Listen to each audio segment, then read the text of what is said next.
చాలా రోజుల తర్వాత ప్రభాస్ గారి మూవీ గ్రాండ్ రిలీజ్కి దగ్గరలో ఉంది. Salaar cease fire part 1.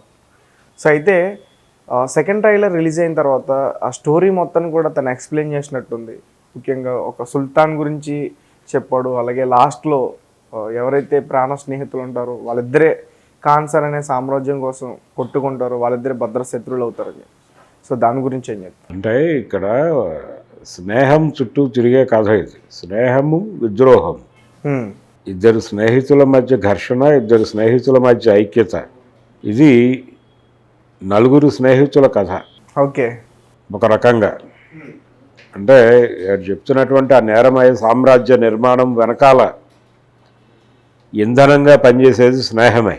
అలాగే అక్కడ జరుగుతున్నటువంటి దారుణాలకి ప్రతిఘటించి తిరిగి అక్కడ మానవత్వాన్ని నిలబెట్టేది కూడా స్నేహమే.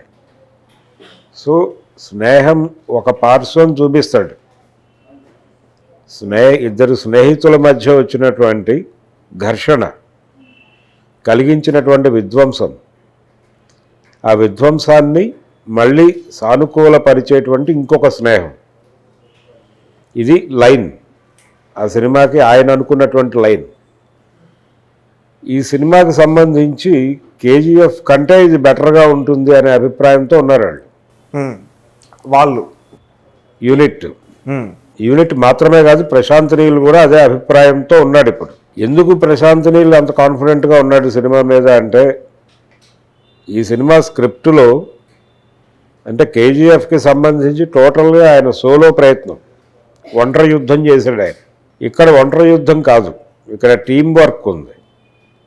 అంటే పృథ్వీరాజ్ ఒక డైరెక్టర్, తను తన ఐడియాస్ని కూడా షేర్ చేసుకున్నాడు ఇతనితో. అంటే స్క్రిప్ట్ విని, అంటే లైన్ విని ఎగ్జైట్ అయ్యి వాళ్ళకి డేట్స్ ఇచ్చాడు అతను.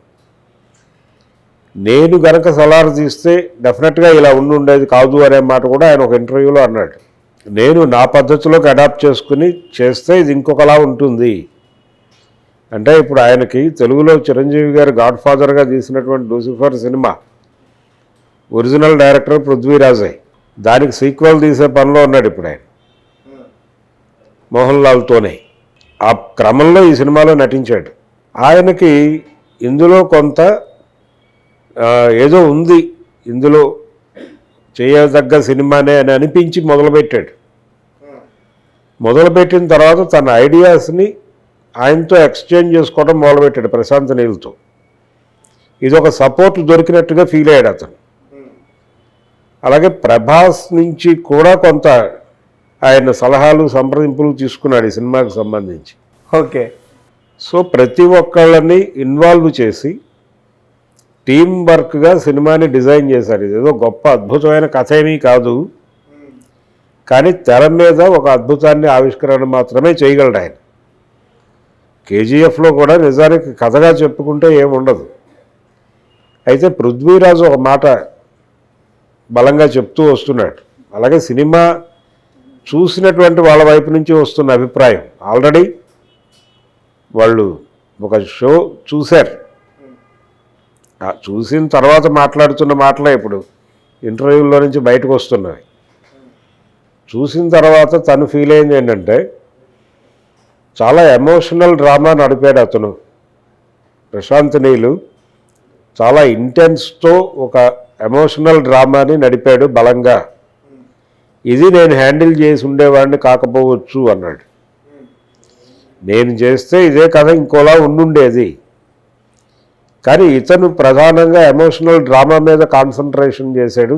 అది నేను చేసి ఉండేవాడిని కాకపోవచ్చు, ఇది కరెక్ట్ అవుతుంది ఆడియన్స్కి అనేటువంటి అభిప్రాయం నాకు కలిగిందని చెప్తున్నాడు ఆయన చూసిన తర్వాత వచ్చిన వాక్యం అది.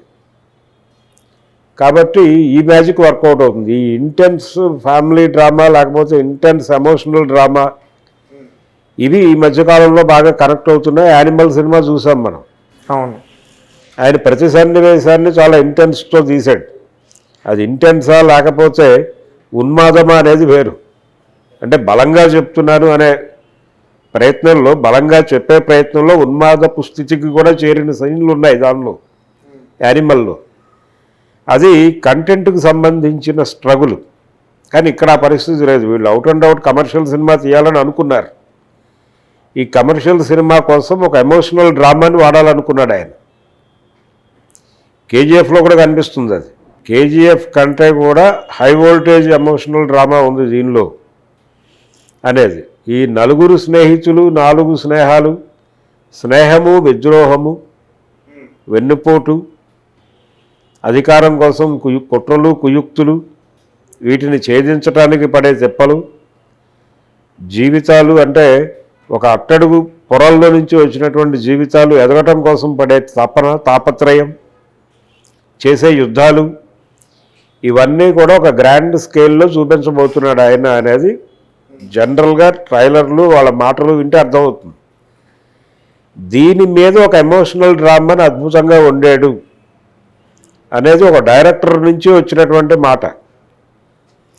రెండోది, ఈ తరహా సబ్జెక్ట్స్ చేయటంలో తనకి కొంత స్పెషాలిటీ ఉంది పృథ్వీరాజ్కి. అయితే లైటర్ వెన్లో వెళ్తాడు తను చేసినటువంటి క్యారెక్టర్లు కూడా అలాగే ఉంటాయి.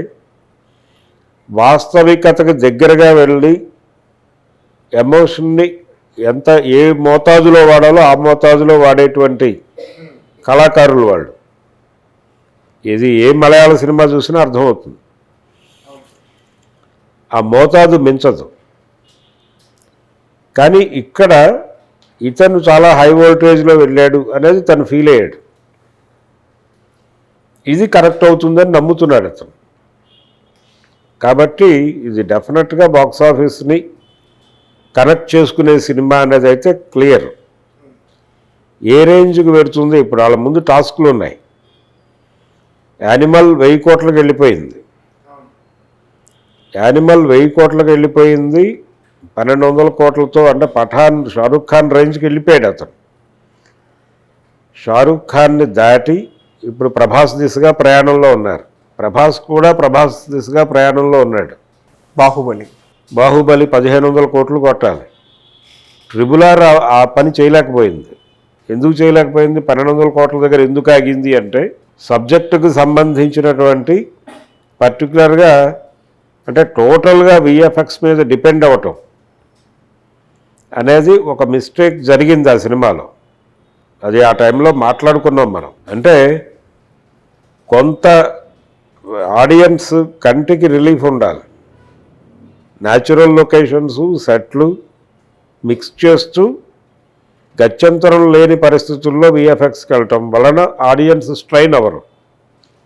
కానీ ఆడియన్స్ని టోటల్గా స్ట్రైన్ చేసిన సినిమాగా ట్రిపుల్ ఆర్ ఉంది. అందువలన అది ఎంత అద్భుతాన్ని తెర మీద ఆవిష్కరించినప్పటికీ, టెక్నికల్ వండర్ అని చెప్పుకున్నప్పటికీ, ఆస్కార్ కొట్టినప్పటికీ ప్రేక్షకుడికి అది కరెక్ట్ అయిన పద్ధతిలో కొంత తేడా ఉంది. అందుకనే అది బాహుబలి రేంజ్కి వెళ్ళలేకపోయింది. బాహుబలిలో కూడా విఎఫ్ఎక్స్ ఉన్నది కదా సార్ ఎక్కువ మరి. ఉన్నప్పటికీ అదొక జానపద కథ. దాన్ని అలా చూడటానికి ప్రిపేర్ అయ్యి వెళ్తాడు ప్రేక్షకుడు. మీరు అలా చూడటానికి ప్రిపేర్ కాని ఆడియన్స్తో ఆ గేమ్ ఆడారు ట్రిపుల్ ఆర్లో. అందువలన మిస్ మ్యాచ్ అయింది. అది కొంత లాగింది సినిమాని. అది గనక మేకప్ చేసుకుని ఉంటే, మేనేజ్ చేసుంటే అది కూడా వెళ్ళుండేది నెక్స్ట్ లెవెల్కి. సో ఇప్పటికీ బాహుబలి పార్ట్ 2 1500 కోట్లతో నిలబడి ఉండడానికి కారణం అది. దాన్ని బీట్ చేసే ప్రయత్నం ఇప్పుడు ప్రభాస్ కూడా చేస్తున్నాడు. యానిమల్ ఆల్రెడీ ప్రయాణంలో 1000 కోట్ల దగ్గరికి వచ్చేసి ఉన్నాడు. ఇంకా స్ట్రాంగ్ నడుస్తోంది. ఎల్లుండి నుంచి డౌన్ఫాల్ మొదలవుతుంది యానిమల్కి. అంటే సలార్ ఏ మేరకు యానిమల్ని కట్టడి చేసి ముందుకెళ్ళగలడు అనేది డిసైడ్ అయ్యే ముహూర్తం ఎల్లుండే. మనం యానిమల్ సలార్ గురించి మాట్లాడుకుంటున్నాం కానీ మధ్యలో షారుఖ్ ఖాన్ గారి మూవీ కూడా ఉంది 21 డుంకీ ఉంది. అది కూడా కంట్రోల్ చేస్తుంది యానిమల్ని. అంటే హిందీ బెల్ట్ అనే విషయం అర్థమైపోతే, మనం ట్రైలర్ ద్వారా బిస్కెట్ వేయాల్సిన అవసరం లేదు అనే విషయం అర్థమైపోతే ఎక్స్పెక్టేషన్స్ పెంచటంగా మారుతుంది కదా ట్రైలరు. ఈ ఎక్స్పెక్టేషన్ పెంచి దాన్ని రీచ్ కాకపోతే డిసప్పాయింట్ అవుతాడు ఆడియన్. అందుకని సోసోగా ట్రైలర్లు, సోసోగా ప్రమోషను, ఇదంతా ఏంటి ప్రమోషన్ భీభత్సంగా లేదు అనే మాటలు కూడా విన్నాం.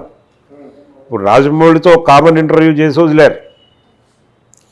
ఇది కాకుండా ఇతర అప్ కంట్రీ ఛానల్స్లో పృథ్వీరాజ్తో ఇంటర్వ్యూలు పెట్టారు. తెలుగు ఛానల్స్లో ప్రభాస్తో ఇంటర్వ్యూలు పెట్టారు. ఇక్కడ వరకే ప్రయత్నం, అంతకుమించి ఎక్కువ హడావిడి హైరానా పట్టలేదండి. ఎందుకు పట్టలేదు అంటే నెమ్మదిగానే పెడదాం, ఎక్స్పెక్టేషన్లు పెంచే పని మనం చేయొద్దు. థియేటర్లోకి వచ్చిన ప్రేక్షకుడు ఎమోషనలైజ్ అయితే చాలు. ఆ ఎమోషనల్ కంటెంట్ ఉందని ఆల్రెడీ చెప్తున్నారు చూసిన వాళ్ళు, కాబట్టి అది కనెక్ట్ అవుతుందనే హోప్ అయితే ఉంది. కనెక్ట్ అయితే ఏ రేంజ్కి పెడుతుంది సినిమా అనేది చూడాలి.